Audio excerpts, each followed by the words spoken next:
নমস্কাৰ বন্ধুসকল আপোনালোকক মোৰ নতুন ভিডিঅ'টিলৈ স্বাগতম জনাইছো। আজিৰ ভিডিঅ'টিত সজিনা পাতৰ আচৰিত স্বাস্থ্য উপকাৰিতাৰ বিষয়ে কথা পাতিম।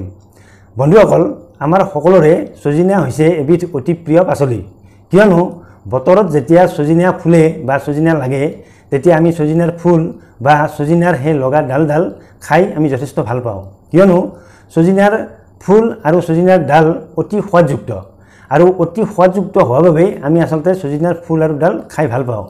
কিন্তু সজিনাৰ সেই ফুল আৰু সজিনাৰ ডালত যে যথেষ্ট পৰিমাণে স্বাস্থ্য উপকাৰিতা পোৱা যায় সেই বিষয়ে কিন্তু আমি বেছিভাগ মানুহে খবৰ নাৰাখোঁ। মন কৰিবলগীয়া কথাটো হৈছে সজিনাৰ ফুল আৰু সজিনাৰ ডালত যিদৰে স্বাস্থ্য উপকাৰিতা আছে ঠিক তেনেদৰে সজিনাৰ পাততো স্বাস্থ্য উপকাৰিতা আছে। আৰু আমি সজিনাৰ ফুল আৰু সজিনাৰ ডাল খোৱাৰ নিচিনাকৈ আমি সজিনাৰ পাতো বিভিন্ন ধৰণে পাচলি বনাই আমি খাব পাৰোঁ আৰু সজিনাৰ পাতৰ পৰা আমি স্বাস্থ্য উপকাৰিতা লাভ কৰিব পাৰোঁ। গতিকে আজিৰ ভিডিঅ'টিত সজিনা পাতৰ পৰা আমি কি স্বাস্থ্য উপকাৰিতা লাভ কৰিব পাৰোঁ সেই বিষয়ে আজি আলোচনা কৰা হওক। সজিনা পাতৰ প্ৰথমটো স্বাস্থ্য উপকাৰিতা হৈছে সজিনা পাতত ভৰপূৰ কেলছিয়াম পোৱা যায়। আমি সকলোৱে জানো যে আমাৰ হাড়ৰ সুস্থতাৰ বাবে কেলছিয়ামৰ প্ৰয়োজন আৰু সেই কেলছিয়াম সাধাৰণতে আমি গাখীৰৰ পৰা বা অন্যান্য কেলছিয়াম থকা খাদ্যৰ পৰা আহৰণ কৰোঁ। কিন্তু আমি যদি সজিনা পাত বছৰটোৰ 12 মাহতে খোৱাৰ অভ্যাস এটা গঢ়ি তোলোঁ বা অন্ততঃ আমি সপ্তাহত এদিনকৈ হ'লেও সজিনাৰ পাত খাওঁ, তেতিয়া সজিনাত থকা সেই ভৰপূৰ কেলছিয়াম আমি অতি সহজে আহৰণ কৰিব পাৰোঁ আৰু হাড়ৰ সুস্বাস্থ্য বজাই ৰাখিব পাৰোঁ। তেতিয়া নিশ্চিতভাৱে আমাৰ হাড় মজবুত হৈ থাকিব আৰু হাড়ৰ বিভিন্ন ৰোগ যেনে অস্টিঅপৰচিছ বা হাড়ৰ বিভিন্ন ক্ষয়জনিত ৰোগ আমি অতি সহজে প্ৰতিৰোধ কৰি ৰাখিব পাৰিম। সজিনা পাতৰ 2 নম্বৰ স্বাস্থ্য উপকাৰিতাটো হৈছে সজিনা পাতত যথেষ্ট পৰিমাণে ভিটামিন চি পোৱা যায়। আৰু আমি সকলোৱে জানো যে আমাৰ ইমিউন সিস্টেম শক্তিশালী কৰি ৰাখিবলৈ হ'লে যথেষ্ট পৰিমাণে ভিটামিন চিৰ প্ৰয়োজন। সেইবাবে সজিনা পাত যদি আমি নিয়মিতভাৱে খোৱাৰ অভ্যাস কৰোঁ তেতিয়া সজিনা পাতত থকা ভিটামিন চিৰ বাবে আমাৰ ইমিউন সিস্টেম অতি সহজে শক্তিশালী হৈ উঠে আৰু তেতিয়া আমাৰ সহজতে যিকোনো ৰোগ হ'ব নোৱাৰে। বিশেষকৈ আমাৰ অতি সহজতে চৰ্দি লগা, কাহ হোৱা বা অন্যান্য কিছুমান ৰোগ আমাৰ অতি সহজে আমি প্ৰতিৰোধ কৰি ৰাখিব পাৰিম। সজিনা পাতৰ 3 নম্বৰ স্বাস্থ্য উপকাৰিতাটো হৈছে সজিনা পাত এণ্টি ডায়েবেটিক ফুড হিচাপেও আমি ব্যৱহাৰ কৰিব পাৰোঁ। যদিহে ডায়েবেটিক পেচেণ্টসকলে সজিনা পাত নিয়মিতভাৱে খায় তেতিয়া তেওঁলোকৰ চুগাৰ লেভেল অতি সহজতে বৃদ্ধি নাপায়। সজিনাৰ পাত অৱশ্যে দাইলত দিও খাব পাৰি বা সজিনাৰ পাতৰ গুড়ি কৰি লৈ সেই গুড়িৰ লগত আলু মিহলি কৰি তৰকাৰী বনাইও খাব পাৰি, তেতিয়া সহজতে চুগাৰ লেভেল বৃদ্ধি নাপায়।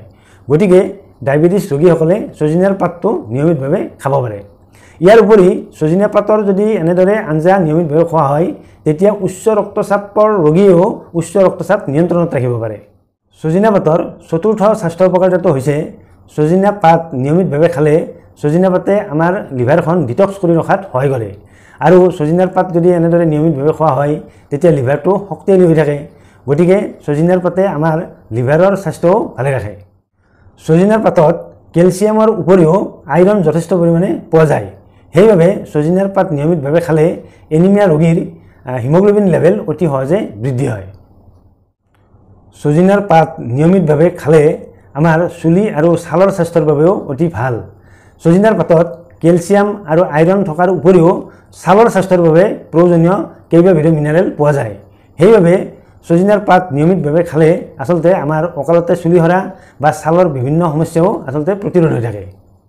ইয়াৰ উপৰি যিসকল লোকৰ কলেষ্ট্ৰলৰ সমস্যা আছে, অৰ্থাৎ যিসকল লোকৰ তেজত বেয়া কলেষ্ট্ৰলৰ পৰিমাণ বেছি বা ভাল কলেষ্ট্ৰলৰ পৰিমাণ কম, ট্ৰাইগ্লিচাৰাইডৰ পৰিমাণ বেছি থাকে, তেওঁলোকে যদি নিয়মিতভাৱে সজিনাৰ পাত খায় তেতিয়া তেওঁলোকৰ এই কলেষ্ট্ৰলৰ সমস্যা ভাল হৈ যায়। গতিকে কলেষ্ট্ৰলৰ সমস্যা থকা লোকে নিয়মিতভাৱে সজিনাৰ পাতৰ আঞ্জা খাব লাগে। এইখিনিতে কৈ থোৱা ভাল যে আচলতে সজিনাৰ পাত বা সজিনাৰ ফুলেই হওক বা সজিনাৰ ডালেই হওক সকলোতে সমানেই পুষ্টি উপাদানবোৰ থাকে।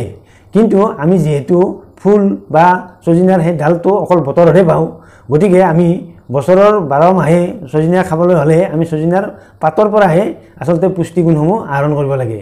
আচলতে সজিনাৰ পাত ছিঙি আনি ভালদৰে ধুই লৈ শুকুৱাব লাগে আৰু সেই শুকুৱাই লোৱা সজিনাৰ পাত মিক্সাৰ গ্ৰাইণ্ডাৰত ভালদৰে গুড়ি কৰি ল'ব লাগে আৰু সেই গুড়ি কৰি লোৱা পাউডাৰখিনি এটা পাত্ৰত ভালদৰে থৈ সেই পাত্ৰৰ পৰা সপ্তাহত অন্ততঃ এদিনকৈ সেই পাউডাৰৰ আঞ্জা বনাই খাব লাগে। তেতিয়া আমি ছজিনাৰ পাতৰ পৰা আমি পুষ্টিগুণসমূহ সহজে আহৰণ কৰিব পাৰোঁ।